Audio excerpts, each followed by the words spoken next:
அண்மை செய்தியை பார்த்துக் கொண்டிருக்கிறோம். ஈரானில் உள்ள தப்ரஸ் விமான நிலையம் மீது இஸ்ரேல் ராணுவம் தாக்குதல் தொடுத்திருக்கிறது. ஈரானின் அணு ஆயுத நடவடிக்கைகளுக்கு எதிர்ப்பு தெரிவித்து இஸ்ரேல் வான்வழி தாக்குதலை தொடுத்திருக்கிறது. இதுகுறித்து கூடுதல் விவரங்களோடு இணைகிறார் எமது செய்தியாளர் ராஜகுமாரன். வணக்கம் ராஜகுமாரன், உங்களிடம் தகவல்களை சொல்லுங்க. ஈரான் மீதான தாக்குதலை தீவிரப்படுத்தி இருக்கின்றது இஸ்ரேல். நேற்று இரவு தொடங்கிய தாக்குதல் அதிகாலையை கடந்து பகல் பொழுதிலும் நீடித்துக் கொண்டிருக்கின்றது. டெப்ரிஸ் விமான நிலையத்தை குறிவைத்து ஒரு வெற்றிகரமான தாக்குதலை இஸ்ரேல் நடத்தி இருக்கின்றது.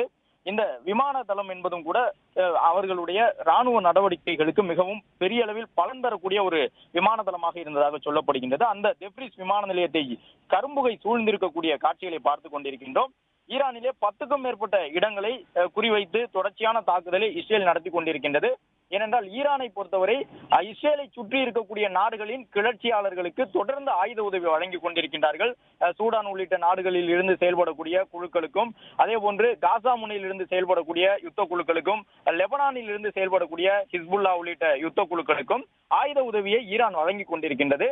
ஈரான் இப்பொழுது இருந்து வரக்கூடிய சூழ்நிலையிலேயே இஸ்ரேலுக்கு எதிராக கடுமையான ஆயுதங்களை இந்த யுத்த குழுக்கள் மூலமாக இஸ்ரேலுக்கு எதிரான ராணுவ நடவடிக்கையில் தீவிரவாதிகளை கொண்டு பயன்படுத்தி வரக்கூடிய சூழ்நிலையில் ஈரான் கைவசம் அணு ஆயுதங்கள் சென்றால் அதனுடைய தாக்கம் அதிகமாக இருக்கும்.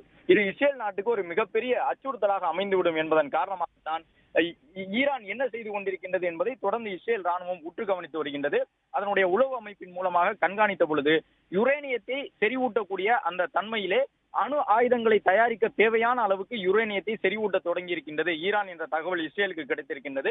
ஒருவேளை அணு ஆயுதத்தை அவர்கள் பயன்படுத்த தொடங்கினால், தயாரித்து விட்டால், அதன் மூலமாக ஒரு பெரிய தாக்குதலை இஸ்ரேல் மீது நடத்தி விடுவார்கள். உலகத்தில் அணு ஆயுதங்கள் கொண்டிருக்கக்கூடிய நாடுகள் சில நாடுகள் தான் இருக்கின்றன.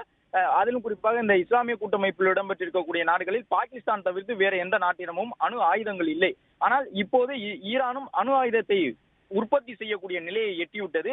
இந்த சூழ்நிலைதான் அங்கு இருக்கக்கூடிய முக்கியமான ராணுவ நிலைகளை குறிவைத்து, ராணுவ தளபதிகளை குறிவைத்து ஒரு தாக்குதலை இஸ்ரேல் தொடங்கி இருக்கின்றது.